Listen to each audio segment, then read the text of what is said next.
Obedience to Allah's command is the foundation of every act of worship in Islam. It is the heartbeat of submission, the essence of being a Muslim. When a believer covers their head, whether it's a woman donning the hijab or a man placing the kufi on his head, it's not done out of habit, nor is it simply cultural. It is a conscious act of surrender, a response to a divine instruction, an intimate declaration of faith. In a world that constantly demands explanations, the believer stands firm with just one, because my Lord said so. That alone is enough. In the Quran, Allah doesn't merely suggest, He commands. In Surah An-Nur and Surah Al-Ahzab, He speaks directly to the believing women, instructing them to draw their coverings over themselves. It's not left open to opinion, nor up for debate. It's clear, it's direct, and in that command lies a test of the heart. Do you obey even when society says otherwise? Do you surrender your desires to fulfill a higher purpose? That's the essence of Islam, surrendering your will for the sake of your Creator. Obedience is not always easy, it's not always praised, it doesn't always get applause. Sometimes it brings criticism, mockery, isolation, but in the eyes of Allah it brings honor, it brings reward, and it brings nearness. Every time a Muslim chooses to obey, even when it's difficult, they're proving that their love for Allah outweighs their love for comfort, validation, or worldly acceptance. This obedience separates faith from convenience. It's easy to say you believe, but belief without submission is incomplete. Obedience transforms words into action. It breathes life into declarations. It is what turns La ilaha illallah from a phrase into a way of life. Covering the head might seem like a small thing to some, but in reality, it represents a profound submission to the will of Allah. It's not about who's watching, and it's not about making a statement to people. It's about making a statement to your own soul, that you've chosen to listen to your Lord above all else. That no matter how loud the world becomes, His word is louder in your heart. That no matter how many trends shift, your direction remains firm toward Him. Obedience in Islam isn't blind, it's rooted in love, trust, and knowledge. When you know who you're obeying, when you trust in His wisdom, when you understand that His commands are not burdens, but blessings, you obey not out of fear, but out of love. And that's what makes it powerful. That's what makes it sacred. Every thread of that cloth, every fold of that covering, becomes a part of your worship, an act of devotion, a physical expression of spiritual loyalty, a reminder that you belong not to this world, but to the one who created it. The covering may shield your head, but in truth it unveils your faith. It shows where your heart truly lies. And so, when someone asks why a Muslim covers their head, the answer is simple yet heavy with meaning, because my Lord told me to. In that obedience lies peace, in that surrender lies strength, and in that act lies a soul that knows exactly where it's headed. Because in the end, obedience isn't about being seen, it's about being sincere. A symbol of identity and spiritual armor. That's what the head covering truly represents in Islam. It's not just a piece of fabric or a cultural tradition passed down from generation to generation. It is a declaration, a badge of faith, a visible sign that the one wearing it has chosen to identify with something eternal, something divine, something far beyond the fleeting approval of this world. When a Muslim steps out into the world wearing the hijab or the kufi, they are not blending in. They are standing out, not for vanity, but for value, not for style, but for substance. In a time where image dominates and appearance is everything, choosing to cover becomes an act of rebellion. A rebellion against the shallow standards of beauty, a rebellion against being defined by the gaze of others. That head covering says, I know who I am. It says, I don't need the world to tell me my worth. It is identity, not borrowed, not fabricated, but divinely rooted. The Muslim doesn't wait for society to validate them. They walk with purpose, knowing that their identity was crafted by the one who makes no mistakes, And identity is not just about how we see ourselves, it's about how we carry ourselves. The head covering reminds the believer of who they represent. Every time it's worn, it whispers, "You are a servant of Allah. Act like it, walk like it, live like it." That simple cloth becomes a compass, keeping the heart aligned with the path of righteousness. It becomes a mirror, not showing the face, but reflecting the soul. It reminds the wearer not just of who they are, but who they strive to be. But this world isn't kind to identity. It pressures you to conform, to blend in, to follow trends and forget your roots. That's why the head covering is more than identity.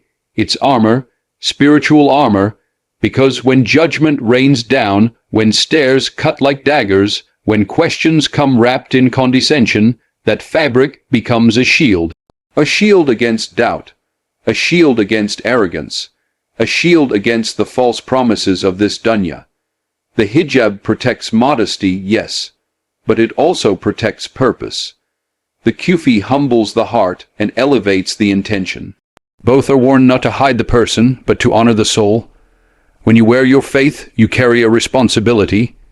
You become a walking reminder of your beliefs, and that weight isn't easy, but it is noble. It forces you to rise to a higher standard, not because people expect it, but because your Creator deserves it.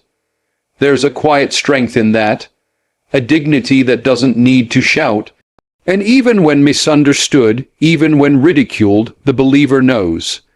Their worth doesn't come from how many eyes approve, but from the one who sees all. That's why the head covering is never a limitation. It's a liberation, a freedom from the constant need to impress, a release from the exhausting chase of worldly validation. It allows the believer to live authentically, truthfully, and unapologetically, to where it is to walk in the legacy of prophets, of righteous women and men, of those who came before and carried their faith like a banner, not hidden in their hearts but worn with pride.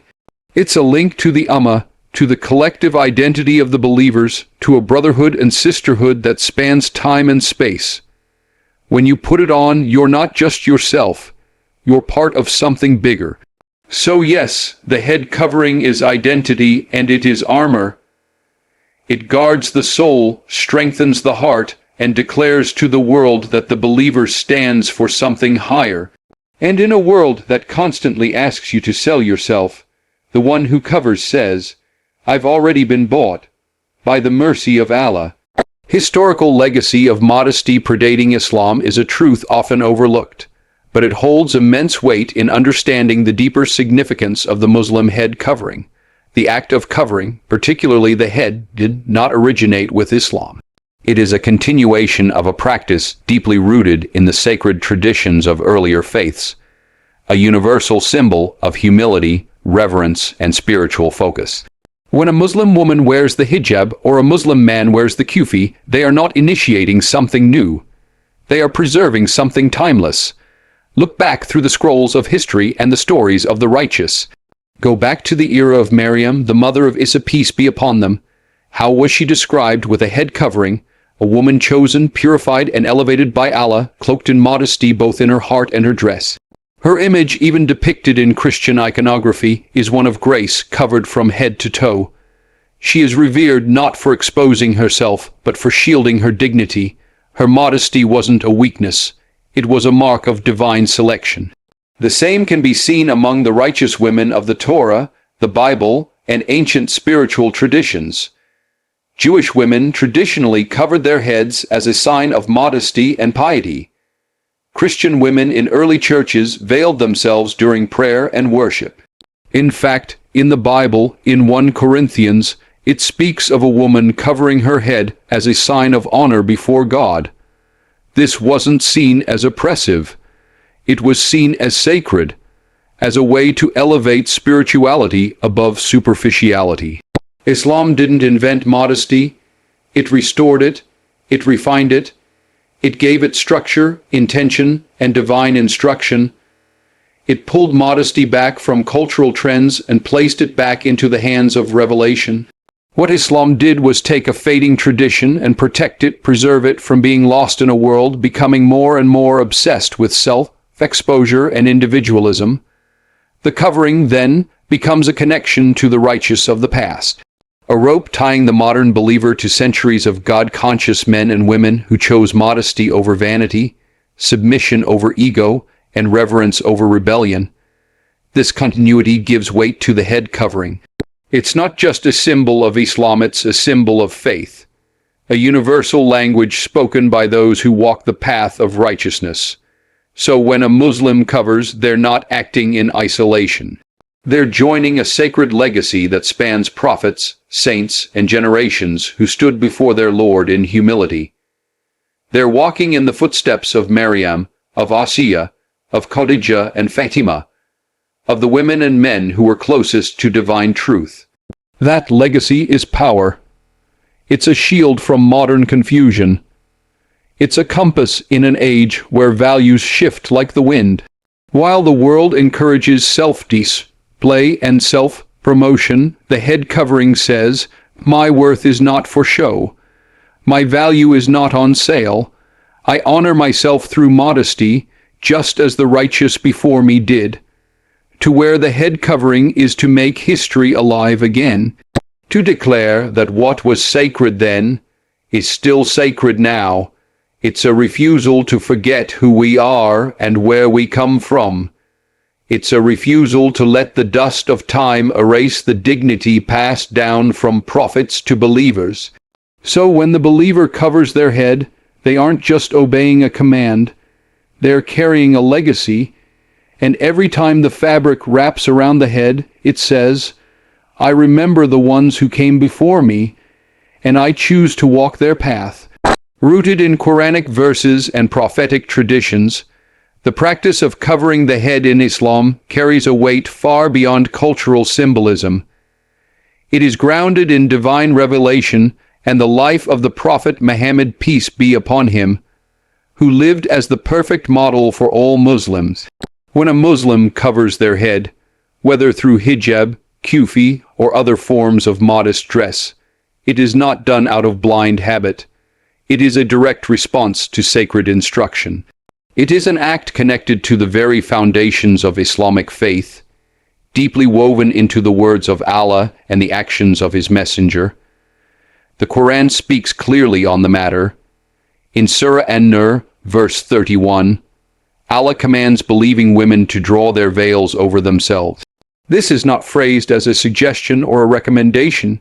It is a directive. The language is intentional, the guidance precise.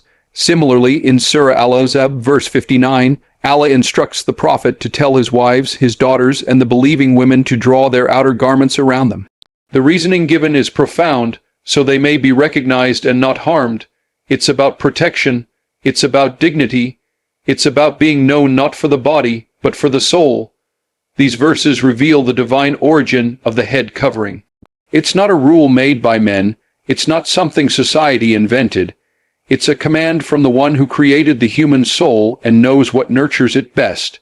And when Allah gives a command, the believer listens, not because they're forced, but because they trust in His wisdom. His words are not random. They are not arbitrary. They are filled with mercy and purpose. And then there's the Sunnah, the way of the Prophet, peace be upon him. His life was a living, breathing example of the Quran in action.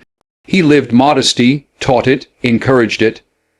The women of his household, from Khadijah to Aisha to Fatima, were women of strength and knowledge, yet they dressed with humility. They covered not because they were less, but because they were dignified, because they knew the value of their faith. The Prophet never treated modesty as a burden. He treated it as a treasure, and those closest to him understood that covering was not just an external act, but an internal declaration. Even for men, there are narrations where the Prophet encouraged covering the head, especially during prayer.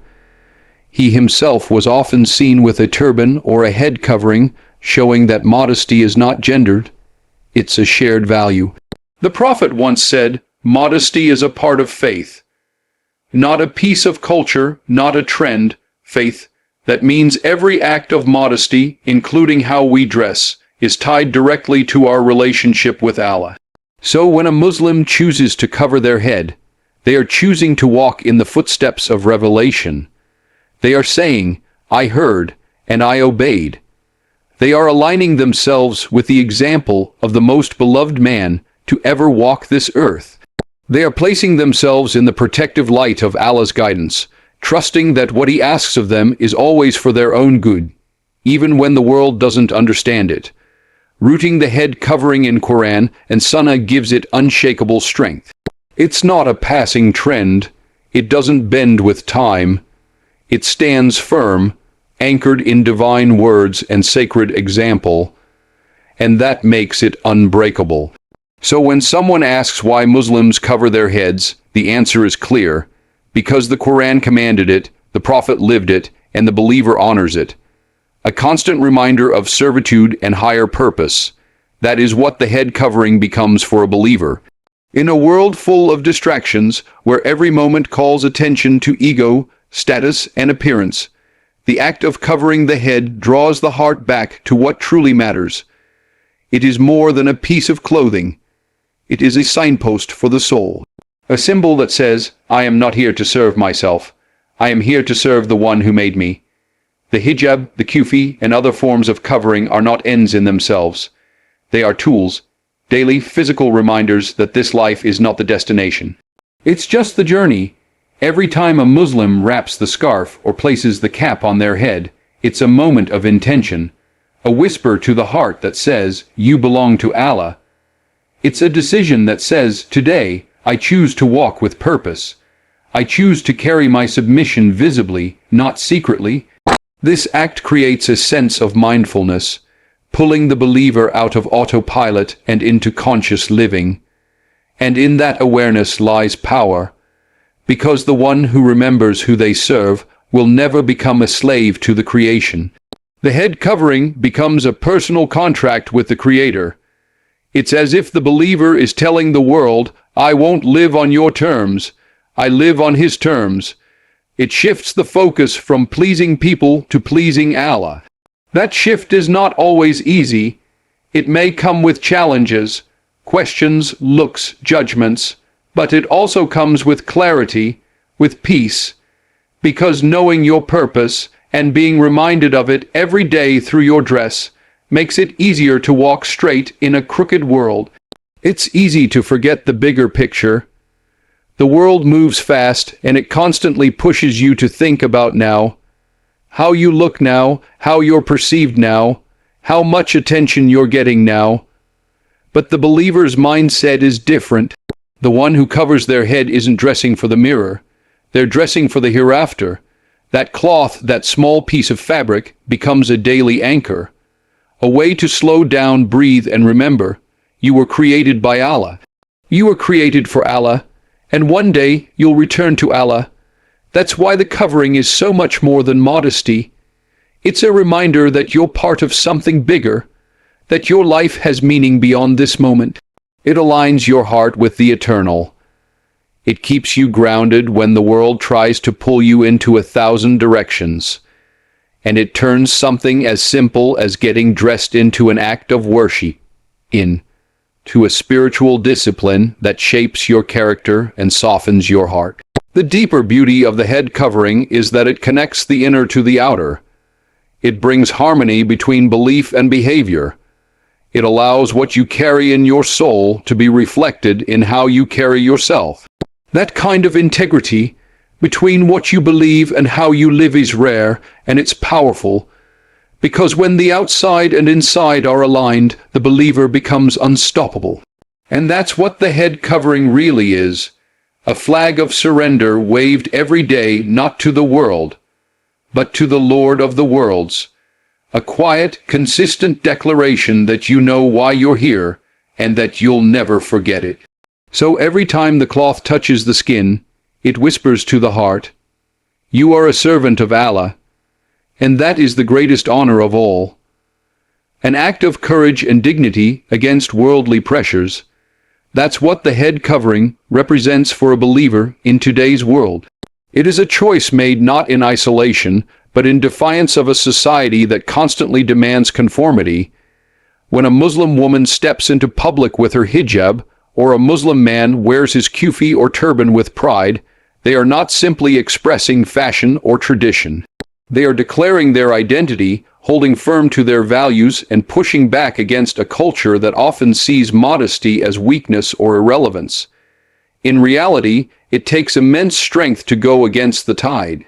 To say no when the world says yes. To stand firm when the world tells you to sit down. We live in a time where modesty is misunderstood, and where religious expression is sometimes mistaken for oppression. The one who covers their head must navigate a world full of judgment, stares, questions, assumptions. It's easy to give in, easy to take the path of least resistance. But when a Muslim chooses to stay true to the command of Allah despite the weight of public opinion, that's courage, that's dignity, that's strength of the highest order. Wearing the head covering is not about hiding. It's about elevating. It's about rising above the shallow metrics of appearance and choosing a life rooted in substance. Dignity is not about being seen. It's about being respected. It's about walking with your head held high, knowing that your value does not decrease because someone fails to understand it. In fact, the more the believer is challenged, the stronger their resolve becomes. And that resilience is beautiful. The world will try to convince you that you must reveal more to be accepted, that you must abandon your principles to succeed, that you must conform to be loved. But the believer who covers says, I don't need your approval. I have the approval of my Creator. And that mindset is powerful. It liberates the soul from the prison of people's expectations. It silences the noise of doubt with the calm of conviction, and it proves that true confidence doesn't come from appearance. It comes from purpose. Courage is not the absence of fear, it's the decision to act despite it. Every person who chooses to wear their head covering in hostile environments, in schools, in workplaces, in places where they may be the only one doing so, is performing an act of quiet bravery. They are holding the banner of faith even when no one else does. They are testifying with their appearance that submission to Allah is worth more than the comfort of blending in. And it's not just about public strength, it's about private dignity. The covering reminds the believer who they are when no one else is looking. It shapes how they carry themselves, how they speak, how they interact with others. It keeps their heart connected to higher standards, and that internal strength radiates outward. It becomes visible in the calm of their walk, the peace in their gaze, the sincerity in their words. The believer's dignity is not given by the world, it's protected by the covering. Every fold, every layer, every thread becomes a shield against the pressure to compromise. It says, I know who I am, I know what I believe, and I won't trade that for anything. So while the world may not always understand, the believer continues to cover. Not because it's easy, but because it's worth it. Because with every act of covering, they're choosing courage over comfort and faith over fear. And in that choice lies a dignity no one can take away.